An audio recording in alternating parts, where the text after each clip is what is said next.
본문에서 예수님은 12제자들을 불러서 능력과 권위를 주시고 각 마을로 보내십니다. 각 마을에서 복음을 전파하며 예수님이 하신 일들을 그들도 행하자 세례 요한을 참수했던 이 분봉왕 헤롯이 이 소문을 듣게 됩니다. 예수님은 제자들과 함께 벳세다로 가셔서 이제 또 예수님을 따라온 수많은 무리들의 필요를 채워주시죠. 날이 저물자 제자들이 무리를 돌려보내자고 제안하지만 예수님은 너희가 먹을 것을 주라라고 도전하십니다. 그리고 작은 보리떡 5개와 물고기 2마리를 제자들이 가져오자 이것을 축사하셔서 그 많은 무리를 배불리 먹이시는 기적을 행하시죠. 예수님으로부터 귀신을 쫓고 병 고치는 능력과 권위를 받은 제자들은 이제 각 마을로 흩어져서 하나님 나라를 선포해야 합니다. 이들은 단순히 기적을 행하는 자들이 아니었습니다. 예수님이 구약 성경에 예언된 메시아이시고 또 하나님의 나라를 이 땅에 실현하실 분이시라는 이것을 증언하는 사명을 가진 자들이었습니다. 그래서 여러분, 이 제자들은 자기들의 이름을 드러내는 자들이 아니고 예수님의 이름을 드러내는 자들이어야 합니다. 나아가 자기들이 영광 받는 자들이 아니고 하나님께 영광을 돌리는 자들이어야 합니다. 이것은 오늘날 꼭 목사나 혹은 선교사나 전임 사역자로 부르심을 받은 사람들에게 국한된 말씀이 아니고 예수를 믿고 살아가는 저와 여러분 모두에게 주시는 도전의 메시지입니다. 무엇입니까? 우리는 우리의 명성을 떨치려고 사는 자들이 아니고 예수님의 이름을 드러내고 또 우리가 영광 받기 위해서 사는 자들이 아니고 하나님께 영광을 돌리기 위해서 삶을 살아야 한다는 것입니다. 그런데 중요한 것은 어떻게 그렇게 살아갈 수 있느냐 하는 것입니다. 분명히 제자들은 예수님으로부터 귀신도 쫓아내고 병도 고치고 죽은 자도 살릴 수 있는 능력과 권위를 받았습니다. 그러면 여러분 어떻습니까? 내가 가서 손 얹고 기도하면 귀신이 떠나가고 또 당시에는 결코 고칠 수 없는 이런 불치병들이 고쳐지고 죽은 자가 심지어 살아나면 여러분 무슨 일이 일어납니까? 사람들이 다 그 제자들을 추앙하지 않겠습니까? 제자들의 이름이 높아지고 제자들의 명성이 높아지고 그래서 제자들이 막 영광받고 막 이런 일들이 생기지 않겠습니까? 여러분, 저와 여러분에게 하나님께서 은혜를 주셔서 우리의 삶에 살아갈 때 때로는 우리에게 주신 은사를 통해서 하나님께서 우리를 높아지게 하십니다. 그런데 저와 여러분이 기억하셔야 할 것은 내가 내 명성을 드러내는 사람이 아니고 우리는 예수 그리스도의 이름을 드러내는 자들이고 내가 영광 받는 자들이 아니라 주님이 영광 받게 하는 삶을 살아야 한다는 것이죠. 근데 어떻게 그게 가능하냐는 거예요. 3절 보면 이르시되 여행을 위하여 아무것도 가지지 말라 지팡이나 배낭이나 양식이나 돈이나 투벌 옷을 가지지 말며 라고 말씀합니다. 예수님께서 제자들에게 이 여행을 위해서 지팡이나 배낭이나 양식이나 돈이나 여분 옷을 가지지 말라고 말씀하시는 거예요. 물론 이것은 짧은 단기 선교 훈련이기 때문에 그렇게 말씀을 하신 것인데 이 말씀의 핵심 의미는 뭐냐 하면 지팡이 의지하지 말라는 거예요. 가방 안에 들어있는 그 가방 속에 들어있는 그 무언가를 의지하지 말라는 것입니다. 오늘 하루 내가 먹을 양식 준비해 가서 내가 먹을 것 없으면 내가 준비해 가는 건 먹으면 되니까 그것을 의지하지 말라는 거예요. 돈 가지고 가서 돈 의지하지 말라는 것입니다. 여분 옷 의지하지 말라는 거예요. 옷 베리면 다른 옷 입으면 되지 이렇게 하지 말라는 것입니다. 뭘 말씀하시는 것입니까? 오직 하나님만 의지함으로 이 사명을 감당하라는 것입니다. 너희에게 있는 그 무엇도 의지하지 말고 오직 하나님만 의지함으로 너희에게 맡겨준 이 사명 감당해라 라고 말씀하시는 거예요. 사랑하는 성도 여러분, 예수 믿는 모든 성도에게는 사명이 있습니다. 하나님께서 우리에게 좋은 것을 분명히 주셨습니다. 그런데 그거 의지하지 말고 오직 하나님만 의지하라는 것입니다. 가정에서도 하나님만 의지하시기를 축복합니다.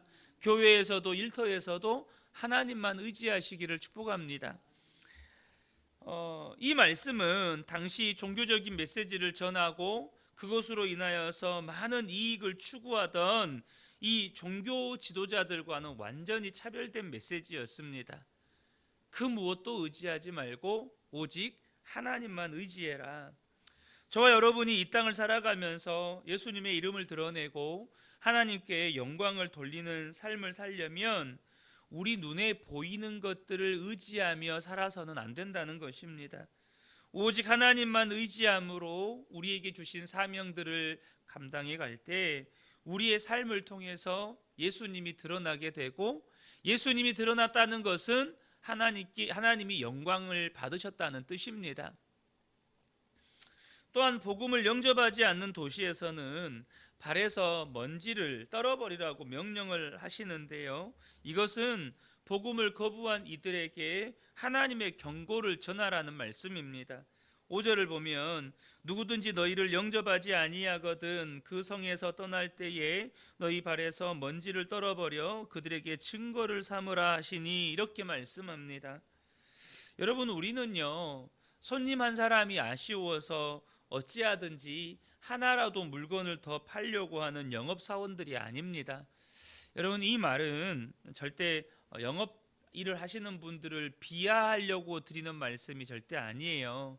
여러분, 영업사원들이 물건 하나를 판매하기 위해서 때로는 수치도 감수하고 때로는 부끄러움도 감수하고 때로는 사람들의 무시와 또 사람들의 함부로 대하는, 소위 말해서 손님들이 갑질하는 경우도 있잖아요.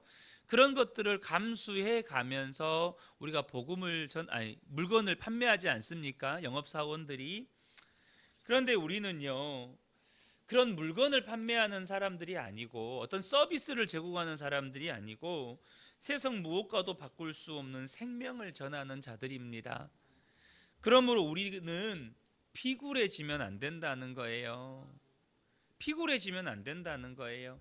제가 우리 성도님들께 부탁드리고 싶은 것 중에 하나가, 우리 성도님들의 마음은 너무너무 귀하고 또 그 마음에 대해서는 제가 너무너무 감사한 마음을 가지고 있습니다. 우리가 개척교회잖아요. 작은 교회잖아요. 그래서 정말로 그 한 사람이라도 예배 자리에 앉아 있었으면 좋겠고, 또 한 사람이라도 더 우리 교회가 더 이렇게 성장했으면 좋겠다. 사실 저도 그런 마음이 있습니다. 그런 마음이 있어요. 그러나 저는 우리 성도님들께 정말 당부드리고 싶습니다. 여러분, 저와 여러분이 비굴해지시면 안 됩니다. 우리는요, 생명의 복음을 전하는 사람들입니다. 우리는 세상 무엇과도 바꿀 수 없는 하나님 나라의 축복을 전하는 사람들이에요. 그런데 우리가 그 복음을 전할 때, 생명을 전할 때 우리 교회에 한 번만 와보십시오, 한 번만 와달라고, 뭐 이런 표현을 사용하시지는 않겠지만 막 어떻게든 물건을 팔아야 하는 세일즈맨처럼 때로는 사람들의 무시와 멸시와 어떤 그런 부끄러움을 그냥 감수하면서라도 내가 어떻게든 이거 하나라도 이렇게 팔아야지, 이런 마음으로 비굴해지면 안 된다는 것입니다. 예수님은 자부심을 가지라는 거예요. 당당하고 담대하라는 것입니다. 거부하는 자들에게 발에 먼지를 떨어버리라는 것은 너희가 어떤 사람인지를 너희가 알아야 된다. 너희의 정체성을 알아야 되고, 너희가 지금 전하는 복음이 얼마나 놀라운 축복이고 얼마나 보배롭고 존귀한지를 알고 담대하게 전하라는 것입니다. 우리 안에 이런 우리의 정체성에 대한 자부심, 우리가 하나님의 자녀요 예수님의 제자들이라고 하는 이 정체성에 대한 자부심과 우리가 전하는 이 복음이 얼마나 놀랍고 보배롭고 존귀한 것인지에 대한 그 담대함을 우리가 가지셔야 한다는 것입니다. 그래서 우리가요, 하나님만을 의지하는 겸손함, 그리고 우리의 정체성과 우리가 가지고 있는 이 생명의 복음이 얼마나 보배롭고 존귀한지를 아는 이 자부심과 담대함을 가지고 이 사명을 감당해야 한다는 것입니다. 사랑하는 성도 여러분, 저와 여러분에게 정말로 하나님만 의지하는 겸손함이 있고 우리가 가진 이 생명의 복음에 대한 자부심과 담대함이 있으시기를 예수님의 이름으로 축복합니다. 예수님을 둘러싼 사람들의 평가는 다양했습니다. 7절 8절을 보면 분봉왕 헤롯이 이 모든 일을 듣고 심히 당황하니 어떤 사람은 요한이 죽은 자 가운데서 살아났다고도 하며 어떤 사람은 엘리야가 나타났다고도 하며 어떤 사람은 옛 선지자 한 사람이 다시 살아났다고도 함이라. 그러니까 이런 평가를 들으니까 헤롯 왕이 혼란스럽고 당황하는 거예요. 그러면서 헤롯 왕이 이런 질문을 합니다. 9절에 보면 헤롯이 이르되 요한은 내가 목을 베었거늘 이제 이런 일이 들리니 이 사람이 누군가 하며 그를 보고자 하더라. 헤롯 왕이 던진 질문이 무엇입니까? 이 사람이 누구냐 하는 것입니다. 이 사람이 누구냐? 여러분, 이 질문은 헤롯 왕만 하는 질문이 아니고요, 모든 인생들이 반드시 던져야 하는 질문입니다. 예수님이 누구신가? 과연 이분이 누구신가? 지위 고하를 막론하고 이 질문에 대한 우리의 대답이 우리의 삶의 방향과 의미와 가치를 결정합니다. 적어도 이 새벽에 함께 예배드리는 분들은 이 질문에 대한 대답이 끝난 분들이라고 믿습니다.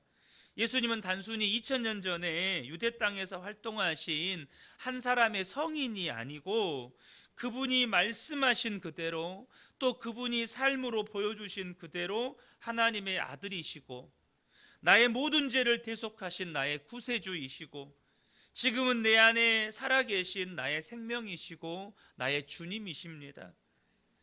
그분은 지금도 살아계셔서 나와 함께 하시고 나를 인도하시고 나를 보호하십니다. 그분은 나의 모든 것 되십니다. 그렇기 때문에 저와 여러분이 이 새벽에 함께 예배를 드리는 것이고 오늘도 주님이 주신 말씀 붙잡고 어찌하든지 순종하며 살아가려고 하는 것입니다. 그리고 예수를 믿는, 그래서 이 질문에 대한 대답이 끝난 하나님의 사람들에게는 한결같은 마음의 소원들이 있습니다. 그게 무엇입니까? 내가 어찌하든지 또 내가 어떤 모양으로든지 나를 통해서 하나님의 뜻이 이루어지고 하나님의 나라가 이루어지고 하나님이 영광 받으시면 좋겠다. 정말 나를 통해서 하나님이 영광 받으시면 좋겠다. 이런 마음의 소원이 있다는 거예요. 저는 우리 모든 성도님들이 그 마음의 소원대로 정말로 복된 삶을 살게 되시기를 축복합니다. 우리 성도님들을 통해서 하나님 영광 받으실 것입니다. 반드시 하나님이 우리 성도님들의 삶을 통하여서 하나님의 영광을 받게 되실 거라는 거예요. 이 오병이어의 기적은요, 예수님이 우리의 삶의 모든 필요를 채우시는 공급자 되신다는 것을 보여줍니다. 제자들은 이제 날이 저무니까 배고플 시간이잖아요. 그래서 모인 무리들이 밥을 먹어야 할 시간이 되었을 때 눈에 보이는 5,000명을 먹여야 한다는 그 문제와 그들을 먹일 만한, 제자들에게 그들을 먹일 만한 식량도 돈도 없다는 그 현실 앞에서 예수님께 돌려보내자고 제안을 합니다. 여러분, 이 모습이 어쩌면 우리의 모습이 아닌가 보셔야 합니다. 우리가 직면하게 된 문제와 또 그 문제를 해결할 만한 아무런 현실적인 대안이 없는 그런 상황, 돈도 없고 먹일 만한 지금 밥도 없고, 어떻습니까? 지금 내 앞에 놓여 있는 문제 앞에 나는 돈도 없고 이것을 해결할 만한 능력도 없고 나를 도와줄 만한 어떤 사람도 내 주변에는 없고 방법이 없는 거예요. 문제는 있고 해결할 방법은 없고. 자, 그때 여러분, 우리는 어떤 선택을 하느냐는 것입니다. 제자들은 포기하는 선택을 했습니다. 여러분 어떻습니까? 해결해야 될 문제 앞에 해결할 방법이 없을 때 여러분은 무엇을 선택하시느냐는 거예요. 주님, 그냥 돌려보내시죠. 우리는 먹일 만한 밥도 없고 돈도 없습니다. 각자 알아서 해결하라고 마을로 내려보내시죠. 어쩌면 저와 여러분이 우리에게 해결할 방법이 없기 때문에 하나님 나는 이거 못하겠습니다. 하나님 내게 어떻게 말씀하셨는데 그 말씀 앞에 내게 처해진 현실들을 보니까 이거 안 되겠는 거예요. 하나님 나 못하겠습니다. 많은 분들이 이러고 있다는 것입니다. 말씀 앞에서 혹은 내 앞에 놓여있는 문제 앞에서 이래서 안 될 것 같고 저래서 안 될 것 같고 그래서 포기를 선택하는 것이죠. 그때 예수님이 제자들에게 도전을 하십니다. 너희들이 먹을 것을 주라. 너희들이 먹을 것을 주라. 이것은 제자들에게 그것을 해결할 능력이 있다는 뜻이 아닙니다. 또한 제자들에게 그것을 해결하라고 말씀하시는 것도 아닙니다. 뭘 말씀하시는 것입니까? 너희들의 믿음을 보여라 라는 것입니다. 너희들의 믿음을 보여라. 제자들이 어떻게 합니까? 한 아이가 가져온 보리떡 5개와 물고기 2마리를 예수님께 가지고 옵니다. 예수님께 가지고 와요. 자기들에게 있는, 비록 자기들에게 있는 것이 아니고 한 아이가 가져온 것인데 그것을 예수님께 가지고 갑니다. 여러분, 저와 여러분에게 하나님이 주신 것이 있습니다. 그래도 주신 게 있어요. 그게 물질이 되었든 건강이 되었든 어떤 달란트가 되었든 믿음이 되었든 하나님이 우리에게 주신 것이 있습니다. 그것을 주님께 가지고 나아가는 것입니다. 그러면 주님이 하십니다. 주님이 축사하셨고 5,000명을 먹이셨고 12광주리에 거두게 하셨고 하나님의 나라가 그곳에 이루어지게 하셨습니다. 사랑하는 성도 여러분, 너희들이 먹을 것을 주라. 다시 말하면 너희의 믿음을 보여라. 지금 하나님께 우리의 삶의 앞에 놓여 있는 문제 앞에 놓여 있는 우리들에게 주님이 말씀하시는 거예요. 너희의 믿음을 보여라. 이미 너희에게 준 것을 내게 가져와라. 이 말씀입니다. 저와 여러분에게 분명히 주신 것이 있을 거예요. 그것을 주님 앞에 믿음으로 가지고 나아가면 주님이 일하십니다. 사랑하는 성도 여러분, 주님이 일하실 것입니다.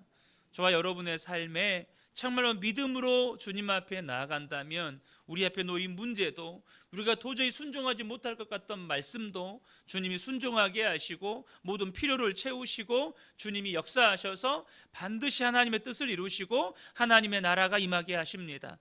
이 새벽에 함께 예배한 우리 모든 성도님들께 이 놀라운 은혜와 축복이 함께 하시기를 예수님의 이름으로 축복합니다. 아멘.